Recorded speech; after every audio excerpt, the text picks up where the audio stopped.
Hello, my name is Richard Pena, and I'm a professor of film and media studies at Columbia University, and it's my great pleasure and honor to be part of this series, Conversations on French Cinema, and it's a special pleasure to be here today with Alain Guiraudie.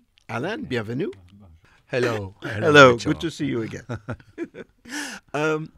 Let me begin by asking, in terms of your own background and development, when did you first become really interested in wanting to make art? And was cinema always your first choice? Déjà, c'est très dur de savoir. Moi, il me semble que ça a commencé très tôt, l'envie de faire du cinéma.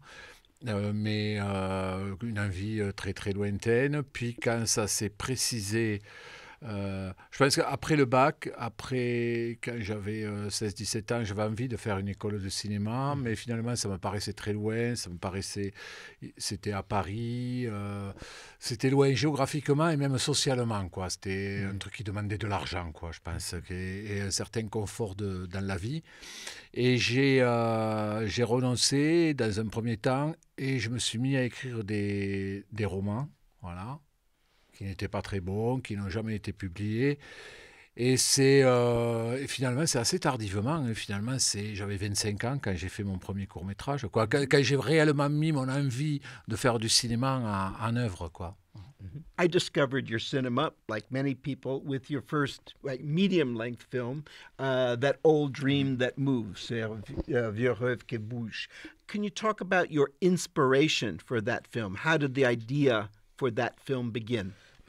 Alors, bon, je pense c'est très dur de refaire l'idée d'un film, de retrouver l'idée d'un film. Je ne sais pas d'ailleurs si c'est souhaitable tant que ça qu'on parle de comment s'est faite l'idée d'un film. La première idée. Moi, je sais que j'avais un projet autour du travail, du travail et surtout d'une modification, de ce changement de rapport qu'on avait au travail. C'est-à-dire, moi, je n'avais pas du tout le même rapport au travail que pouvaient l'avoir mes parents, quoi. Voilà, mes parents avaient commencé leur travail très jeunes et ils ont fait le même jusqu'à la retraite, quoi. Moi, c'est vrai que j'étais plus du tout, moi et ma génération, on n'était plus dans cette optique de commencer avec un travail à 20 ans et de le garder pendant 30 ans, voire 40 jusqu'à la fin, quoi. On aimait changer de travail, on était même assez à l'aise dans une certaine précarité, quoi, qui était une forme de liberté pour nous, quoi. C'est après qu'on s'aperçoit que la précarité, c'est plus compliqué que ça, quoi. Mais il y avait cette idée de ce changement du rapport au travail, donc c'était un projet plutôt documentaire que je voulais faire, quoi. Et puis il y avait un projet de fiction autour d'une affaire de désir qui circulait pas entre trois personnes, quoi, voilà, où les gens n'arrivaient pas à se retrouver dans leur désir, quoi. Et ça, donc, c'était plus un projet de fiction que j'arrivais pas à écrire, hein. Tout comme je n'arrivais pas à me mettre à ce projet de documentaire autour du travail. Et un jour, j'ai eu une bonne idée, ça a été de réunir les deux projets, de me dire, tiens, voilà, tu vas faire les deux projets ensemble. Alors après, je ne peux pas dire que ça soit ça qui ait donné ce vieux rêve qui bouge, mais quand même, il y avait de ça, quoi. J'ai eu l'envie je me suis dit, tiens, et souvent d'ailleurs, hein, moi, mes films, c'est ça, hein. C'est-à-dire que je réunis deux projets que j'ai eu tendance à travailler séparément pendant des années, et en quelque sorte, je les réunis, je fais se télescoper deux thématiques, et ça donne un film. En tout cas, ça donne le désir d'un film, quoi. One thing I have always admired about your work is that I think all of your films have an interesting reflection on the idea of class and also of region, actually. Could you talk about those two concepts in terms of this film or your work? Non, je pense que j'ai très vite eu conscience. Ouais, ben, je suis marxiste et je pense que je suis marxiste depuis finalement depuis longtemps, sans forcément le savoir. Je sais pas ça, ou même sans avoir forcément lu tout Marx, mais quand même, oui, je crois vraiment à.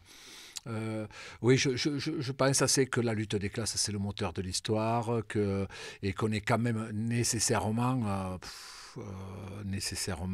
comment dirais-je, nécessairement déterminé par la classe sociale dans laquelle on est né, et d'où on vient, et dont on cherche généralement à s'extirper, en tout cas quand on fait partie de la classe ouvrière ou de la classe ouais, je pense que pour beaucoup de gens l'idée c'est d'en sortir. Et en tout cas oui, je crois beaucoup aux antagonismes de classe. Je pense que c'est vraiment ça qui met la société en mouvement. Euh, et, et moi, j'ai l'impression que que c'est quelque chose qui m'a mis en mouvement, quoi. La conscience de classe m'a mis en mouvement. Alors après, comment dirais-je, est-ce que ça imprime tant que ça mon cinéma? Je sais pas, par exemple, si, disons que sur un film comme Ce vieux rêve qui bouge, j'ai pensé en termes de classe ouvrière, mais j'ai pensé à comment on représente la classe ouvrière. Et j'ai pensé aussi à rompre avec des représentations de la classe ouvrière. C'est-à-dire qu'on a tendance aussi à traiter ce monde-là avec un certain misérabilisme ou même à la traiter d'une façon très globale, quoi. Je sais que ça a été important pour moi justement d'individualiser tous les ouvriers de l'usine, quoi. Et c'est pour ça d'ailleurs que l'usine ne compte pas 50 ou 100 ouvriers, elle en compte plus que 10, quoi. C'était plus simple de les individualiser, d'en faire des individus. On s'est posé la question de comment on habille les ouvriers, par exemple. Comment on les habille? Est-ce que c'est un bleu de travail, une casquette sur la tête? Est-ce qu'on rentre dans ces clichés ou est-ce qu'on modernise un peu le concept, quoi? Voilà, est-ce que c'est pas plutôt des t-shirts roses ou orange, quoi, quelque chose? Un monde qui est finalement, quand on regarde les chantiers, est plutôt coloré, quoi. Hein, voilà, pas si uniforme que ça, quoi. Bon, ça m'intéressait un peu de rompre avec la logique des masses, quoi. Hein, voilà. J'ai l'impression que presque c'est déjà un projet en soi dans le cinéma actuel de représenter la classe ouvrière, quoi, d'avoir des ouvriers et des paysans à l'image et puis en plus de les érotiser, de les sexualiser. Oui, ou même de les relier à des histoires homosexuelles, quoi. Voilà, ça me paraissait être déjà un projet politique en soi, quoi. Voilà. Et d'ailleurs, Ce vieux rêve qui bouge, c'est aussi ça. Hein. C'est en réponse aussi à des choses que je voyais, des choses que j'entendais. C'est-à-dire, d'une part, l'image qu'on se faisait du monde homosexuel comme un monde jeune, euh, jeune, bien foutu et très urbain, quoi. Voilà. Euh, et même côté ouvrier, quoi. Je vois, pour beaucoup de gens que je côtoyais, l'homosexualité, c'était un truc de riche, quoi. Voilà. Donc, il y avait cette idée aussi d'aller combattre quelques idées reçues, quoi. Et après, toujours pareil, l'idée de rester là-bas, de travailler. Alors, parce que même maintenant, je le fais plus trop, ça, mais c'est vrai qu'à une époque, je tenais à travailler avec j'aimais bien intégrer dans mes films des gens qui n'étaient pas comédiens, quoi. Qui n'étaient pas comédiens, soit professionnels, soit amateurs, mais des gens qui n'étaient pas comédiens, qui avaient leur voix, leur façon d'être et leur façon de parler. Et alors disons que d'une part, j'avais quand même la sensation que ça remettait du réel dans le cinéma, quoi, que ça remettait vraiment des gens de la vie de tous les jours, pas des gens qui jouaient un rôle, mais des gens qui étaient réellement le rôle. Dans Ce vieux rêve qui bouge, d'ailleurs, il y a trois comédiens, trois personnages qui sont comme ça, qui sont réellement ce qu'ils sont, quoi, voilà, qui n'interprètent pas un personnage. Et c'était très important disons, de garder un peu cette spécificité aussi, enfin cette spécificité, cette localisation, ces accents, parce que bon, quand même il y a un accent, quoi. En France c'est important, l'accent du Sud. Dans un monde où tout tend à s'uniformiser, quoi. Voilà, je trouve qu'effectivement, on a tendance un peu à tous parler de la même façon. Paraît qu'il y a... les langues disparaissent dans le monde, quoi. Là, l'anglais est en train de tout bouffer, quoi. Voilà, donc... J'espère que non. Non, mais c'est dingue. Il paraît qu'il y a une langue tous les 15 jours. Tous les 15 jours, il y a une langue qui disparaît dans le monde. Alors bon, j'imagine que c'est vraiment des langues très vernaculaires. Mais... et donc, en l'occurrence, non, c'était l'accent qui moi, m'intéressait. Et à la fois, une façon autre de parler, et puis, comment dirais-je, ouais, un ancrage régional, un ancrage dans une région. Après, je suis un peu en train d'en sortir, quoi. Enfin, je commence à aller faire des films ailleurs, quoi. Voilà. Même si ça reste pas loin de chez moi, mais je vais quand même faire des films ailleurs, quoi. For your first feature film, No Rest for the Brave, Pas de repos pour les braves, you give the film a very dreamlike quality. And I'm wondering how you that dreamlike quality kind of was, something you tried to express in the film? And what is the importance of dream for you in terms of your stories? Ah, alors je crois, non, mais je crois que le rêve, moi, ça a toujours été une grande base. Disons que on va dire que je pense que j'oscille entre un cinéma très naturaliste et un cinéma très onirique, quoi. Voilà, parce que d'une part, je pense qu'il y a une très grande une très grande proximité, quoi. Il y a quelque chose à voir. Le processus cinématographique a à voir avec le processus du rêve, quoi. Voilà, je pense que quand on est devant un film, on n'est pas loin d'un état, on est dans une autre conscience, quoi. Et après, ce que j'aime beaucoup, et je pense que je suis pas le premier à le dire, je sais pas qui c'est qui parlait à ces termes-là, quoi. Mais j'aime beaucoup faire du cinéma un territoire qui n'est pas la réalité, qui n'est pas le rêve, mais qui est quelque chose entre les deux, quoi. Voilà, moi, ça c'est quelque chose qui est très, très important. Et après, Pas de repos pour les braves, donc No Rest for the Brave, c'est mon premier long métrage que j'ai écrit. Et c'est vraiment un film dans lequel je voulais que ça se passe comme ça entre... je sais pas, même un film dans lequel on aurait brouillé la frontière entre ce qui est de l'ordre de la fiction et ce qui est de l'ordre du rêve, de ce qui est de l'ordre du possible et de ce qui est de l'improbable, mais quand même qui est possible puisque ça se déroule devant nous, donc c'est que quelque part c'est quand même possible. Il y avait puis je pense que c'était réellement pour le coup c'était vraiment un premier film parce que finalement c'est un film dans lequel j'ai un peu mis toutes mes envies de jeune cinéaste, quoi. Besides dreams, another thing that I find, and this really applies for your next film, Voici venu le temps, Time Has Come, is there's a kind of aspect of folk tale or almost fairy tale that also comes in your work. Can you talk about that? Bon, je suis très préoccupé par les questions sociales, les questions de désir, les questions intimes, mais finalement, le cinéma qui m'a fait aimer le cinéma, c'est Robin des Bois, c'est les westerns, c'est les films de cap et d'épée, Fanfan la tulipe, c'est des choses comme ça, quoi. C'est vraiment le film de genre, quoi, même le film noir. Il me semblait important de revenir à ça, des guerriers qui doivent... récupérer une jeune femme de la noblesse enlevée par un bandit, quoi. Voilà, quelque chose à la fois qui nous ramène un peu à des origines du cinéma d'aventure. Even a film like Stranger by the Lake has a side that's like the evil things that come from the forest, which is a very big European theme. Les mauvaises choses qui sortent de la forêt. Enfin, je pense qu'effectivement, le conte vient beaucoup plus sur l'inconnu du lac. Je pense que Voici venu le temps, j'étais beaucoup plus sur cette idée du cinéma de genre et cette idée de relier des préoccupations intimes, même très personnelles, avec le grand cinéma, avec le cinéma qui m'a fait aimer le cinéma, et puis peut-être un cinéma, un cinéma qu'on partage un peu plus tout le monde. Enfin, comme le cinéma finalement, tout ça c'est un fond culturel commun, quoi.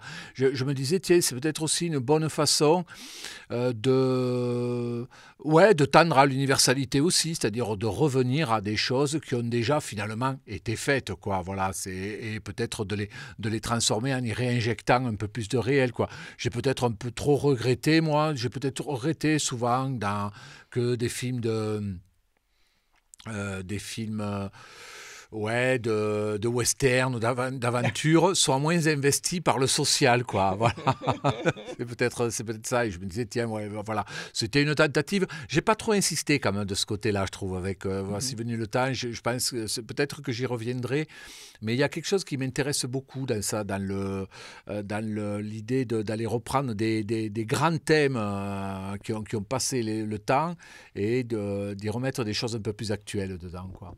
You just used a phrase, the construction of a character, and that's something that interests me again very much in your work because I find your characters are often so complex, very contradictory, and I'm wondering, especially in terms of Stranger by the Lake, the construction of Frank, who is such an interesting but very complex character. Do you create a story, a history for Frank when you write your scenario? Alors, non, en plus, je ne m'occupe pas de son histoire, ni de ce que font ses parents, ni quelle a été son enfance. Quand même, j'aime bien lui trouver un travail, un métier, ouais. Quoi, voilà. Mais en plus, c'est marrant parce que je n'ai pas vraiment travaillé le hors-champ, moi. C'est vrai qu'on pourrait se dire, l'inconnu du lac, tout se passe sur ce lac. Et donc, il y a tout un hors-champ que j'aurais pu inventer, quoi. Et je ne l'ai pas trop travaillé, ça. Alors, mais moi, la construction des personnages, en fait, c'est marrant, c'est le comédien intervient beaucoup dans la conception du personnage, quoi. Alors après, il y a le comédien. Enfin, disons que je pense que déjà, moi, je mets beaucoup de moi-même dans tous les personnages, quoi. Voilà, c'est-à-dire même les méchants, même le Michel de l'inconnu du lac, j'ai mis ma part sombre à moi, quoi. Je mets beaucoup de Henri, j'ai mis beaucoup de moi, et Franck, j'y mets beaucoup de moi. Donc, et en plus, il y a les comédiens qui apportent beaucoup d'eux dans le personnage. Donc forcément, je pense que déjà, il est assez complexe à la base, le personnage. Ils sont souvent un peu tordu et contradictoire, parce que je pense que quand même, on est quand même beaucoup contradictoire, quoi, ça. Et donc, je pense que le fait qu'il y ait de moi et il y ait des comédiens l'amène encore à un peu plus de complexité. Et un truc qu'on se dit aussi, chaque fois qu'on regarde les comédiens, quand on choisit les comédiens avec les gens que je consulte, parce qu'il y a quand même des gens que je consulte sur les comédiens, on aime beaucoup quand les comédiens apportent de la complexité. On aime bien les comédiens quand même qui ont une présence effectivement, mais qui ont de la complexité en eux. Ouais, ça j'aime beaucoup. Ouais. Can you talk about the location, the lake and the beach? It's almost like another character in the film. Ben, déjà, je pense que l'inconnu du lac, vous me posiez la question de qu'est-ce qui était à l'origine de l'idée de ce vieux rêve qui bouge. Je pense que l'inconnu du lac, par exemple, alors souvent le décor est à l'origine. C'est vrai que ce vieux rêve qui bouge, le décor est vraiment à l'origine. Alors même si j'ai pas tourné sur le lieu auquel j'ai pensé en l'écrivant, parce que j'ai été tourné sur un autre lac que celui auquel je pensais en l'écrivant. Mais finalement, il est à la base, quoi. Il est à la base. Et puis, le fait qu'on soit tout le temps là, quand on est tout le temps sur un décor, c'est vrai que c'est aussi un film que j'ai fait contre mes précédents longs métrages, dans ce sens que je ressortais très, très frustré, très brimé de mes films précédents où j'avais plein de décors, plein de personnages, et j'avais l'impression de ne pas avoir vraiment filmé les décors, de ne pas vraiment avoir filmé les personnages secondaires. Et là, je m'étais dit, je prends moins de personnages et je prends un seul décor, et au moins là, et c'est vrai que j'ai l'impression de l'avoir vraiment filmé, et plus que filmé, de l'avoir investi, quoi, voilà, et d'avoir fait de ce décor, de ce lieu, une entité, j'ai du mal à en parler comme d'un personnage, mais c'est une vraie entité du film, quoi. Ouais. There's so many great things in the film, but much of the discussion when the film was first seen was about the very graphic sexuality, physicality of the film. Can you talk about your presentation of that as part of what you could call the aesthetic of the film insisting on being graphic in a certain way? Oui, c'est-à-dire l'important, c'est la nécessité de la pornographie. Oui, absolument. Alors, je pense que moi, déjà, c'est quelque chose, j'ai eu beaucoup de mal à me confronter à ça, à la représentation du sexe, de la sexualité et de l'homosexualité. Je pense que j'étais plus à l'aise avec des séquences entre hommes et femmes dans un premier temps parce que c'était pas ma propre sexualité, donc c'était beaucoup, je sais pas, c'était pas trop compliqué pour moi. Et en plus, dans le cadre d'une comédie, c'était beaucoup plus simple, quoi, à mettre en scène tout ça. Donc je fais l'inconnu du lac aussi pour me confronter à ça, et puis pour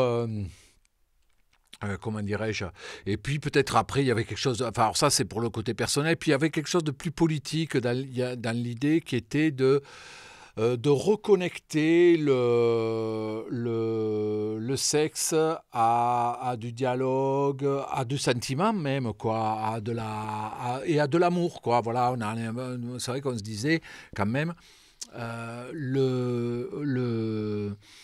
dans le cinéma, il y a deux façons de montrer le sexe et l'amour, de relier le sexe et l'amour. Il y a la partie haute, c'est-à-dire le grand cinéma lyrique, on voit toujours les corps, le haut des corps, et le bas des corps, là, le sexe, les organes qui fonctionnent, ça c'est relégué dans le cinéma porno, quoi. Voilà. Donc, on se disait, c'est quand même important de reconnecter les deux. Et en plus, c'est vrai qu'on est dans un moment où on voit beaucoup...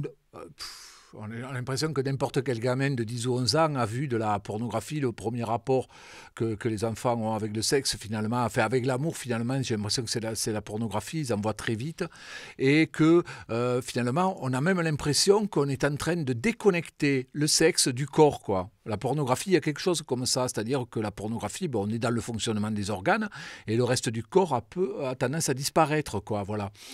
Et là, c'était important de tout reconnecter, c'est-à-dire même de voir une éjaculation, une fellation, de voir du sexe en érection, voilà.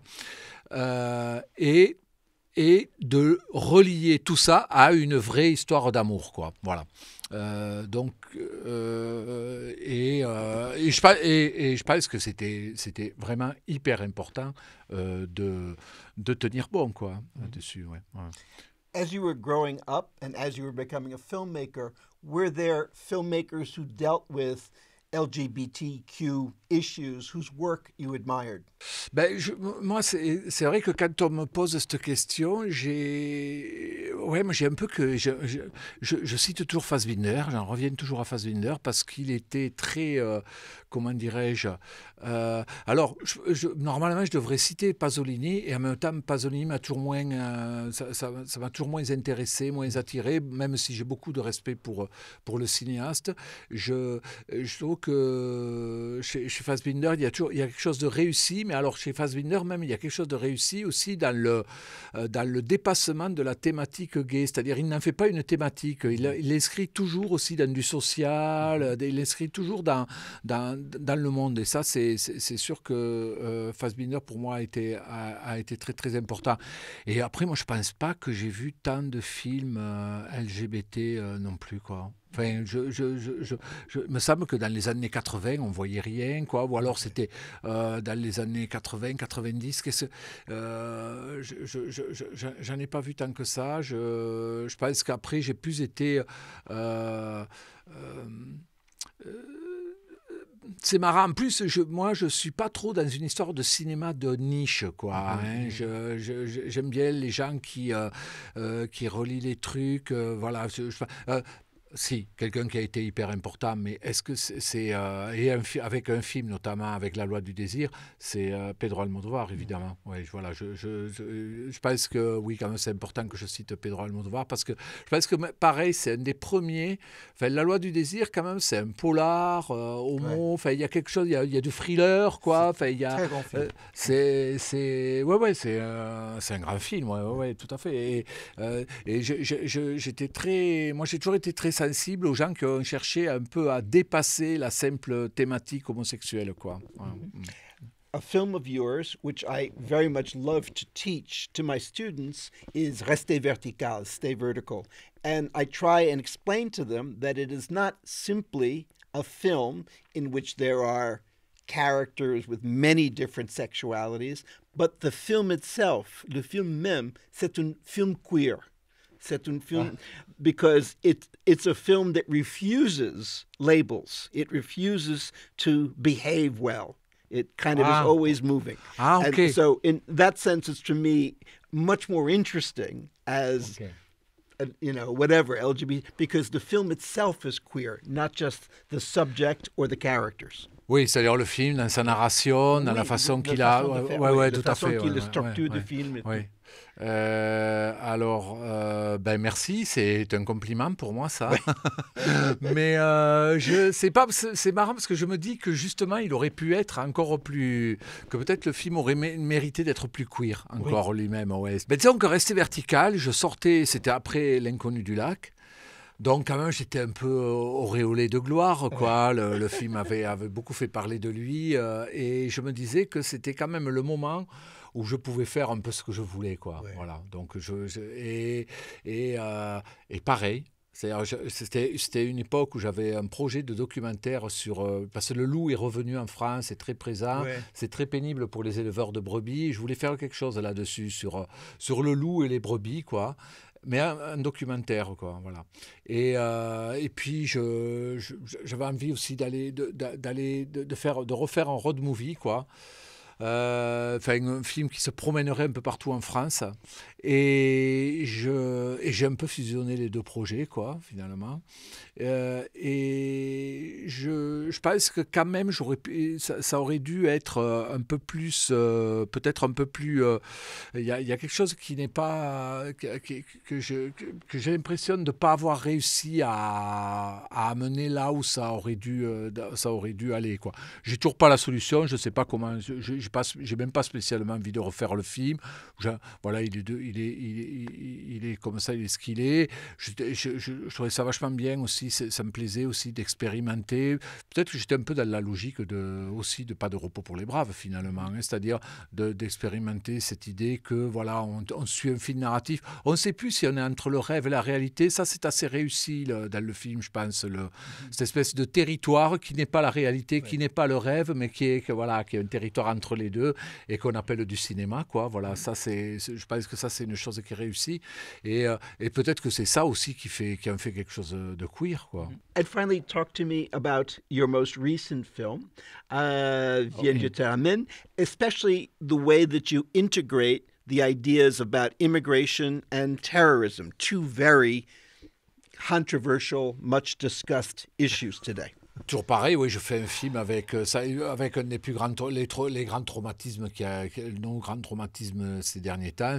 C'est le 11 septembre au niveau mondial et c'est les attentats de Paris 2015. Moi, je commence à écrire le film un an après ces attentats. Il y avait des attentats un peu partout en France, un peu partout en Europe aussi, quoi. Voilà, on était très très touchés et tout ça, ça vient 14 ans après une décennie après le 11 septembre, quoi, à New York.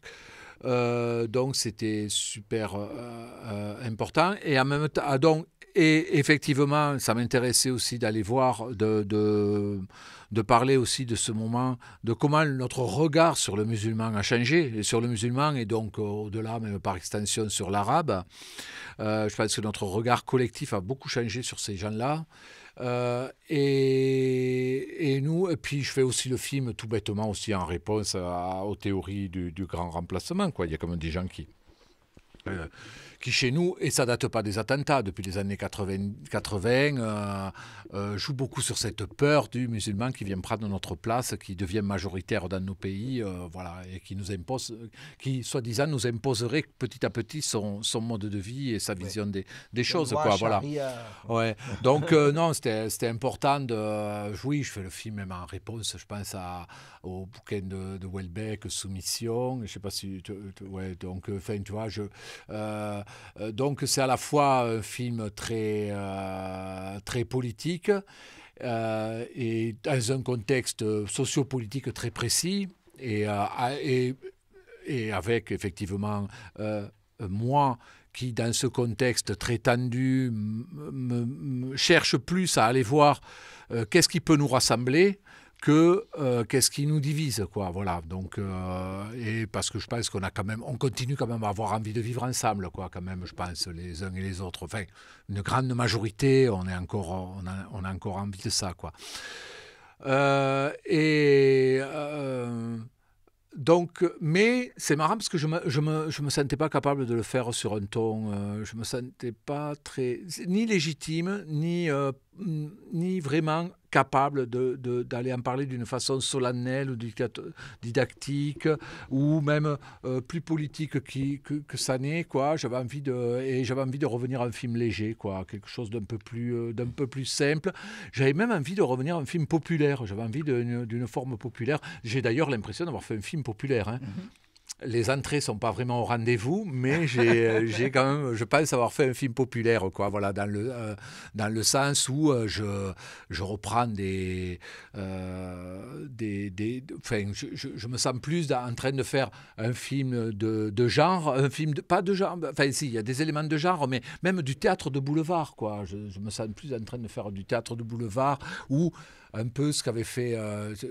ça a été un des films phares pour mon dernier film, c'était Femme au bord de la crise de nerfs d'Almodovar. Ou qu'est-ce que j'ai fait pour mériter ça, où tout se passe dans un immeuble, il y a des moments drôles, il y a des moments touchants, c'est assez dur comme film, mais fait sur un mode assez léger, quoi, voilà. Donc, voilà, comme je sortais d'un film quand même assez dur, assez, même un film de grande forme qu'on appelle, quoi. C'est-à-dire où j'avais été chercher une forme très ample, quoi. J'avais envie de revenir à quelque chose de... J'aime bien parler de petite forme, quoi. C'est-à-dire un film un peu plus simple, un peu plus boulevardier. J'aime bien le terme de boulevardier, quoi. Ouais. One last question. Can you talk a bit about the wonderful performance of Noémie Lvovsky and the character Isadora in your film? Alors, Noémie Lvovsky, alors parler de...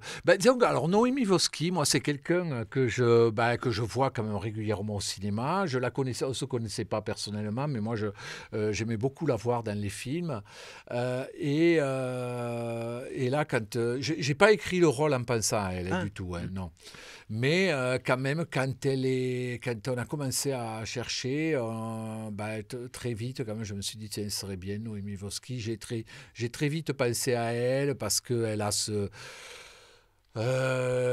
parce que je pense que déjà, c'est une comédienne qui est curieuse et que ça pouvait l'intéresser, que ça pouvait aussi lui dire de venir là-dedans telle qu'elle est. C'est-à-dire comme une femme qui a son âge, quoi, voilà, et qui n'est plus une jeune première, et voilà, et qui assume totalement son physique à l'image. Et ça m'intéressait beaucoup, quoi. Enfin, ça aussi, c'était politique, quoi. Enfin, voilà, c'était important aussi à un moment où quand même. On a l'impression qu'on est en train, dans la société, esthétiquement, de virer tous les corps qui sont un peu trop gros, un peu trop mal foutus. Voilà. C'est important aussi de ramener ces gens-là sur le devant, d'autres corps sur le devant de la scène, et des corps vieux ou fatigués. Bon, ça, c'est toujours mon truc. Et d'ailleurs, une spectatrice me l'avait fait remarquer une fois. Elle m'avait dit, oui, pour les corps vieux, les gros, tout ça, vous le faites bien avec les hommes, mais jamais avec les femmes. Avec les femmes, c'est toujours des belles femmes que vous filmez. Et c'est vrai que souvent, moi, c'est généralement des comédiennes plutôt jeunes et bien foutues que j'employais. Et là, c'était pas mal. Donc, c'était bien d'essayer de briser ça. Et puis, Noémie, voilà, elle était... ce qu'il y a de vachement bien avec elle, c'est qu'elle est... Bon, ça lui foutait la trouille, hein, c'était pas très simple pour elle, hein, c'était un peu le grand saut, et je comprends que c'était très compliqué. Mais quand même, mais c'est quelqu'un de très enthousiaste. Une fois qu'elle a décidé quelque chose et que ça lui plaît, non, elle était très enthousiaste, très généreuse, quoi, voilà, et elle y a été, et voilà, quoi. Et puis, bon, même c'est marrant, parce que c'est quelqu'un qui réfléchit beaucoup, quoi. Et on sent que ça turbine sans cesse dans sa tête. She's a director also. Oui, aussi, oui, voilà. Et donc, j'avais un peu peur de ça, c'est-à-dire qu'elle n'ait pas l'air d'interpréter qu'elle ait trop l'air de surinterpréter le personnage, ou qu'on sente la comédienne en train de jouer un rôle, quoi, voilà. Et il a fallu, oui, alors que moi j'avais envie qu'elle soit cash, qu'elle soit très candide, très premier degré, quoi, qu'on ne commence pas à rentrer dans des second degrés. Et finalement, non, ça s'est super bien passé à ce niveau-là, quoi. Voilà. Well, thank you very much for appearing on the show. We look forward to many more films from you. It's always great to see your new work. Okay, merci. Okay, Alain. Thank you. And thank you very much for watching, and please join us again for more conversations on French cinema.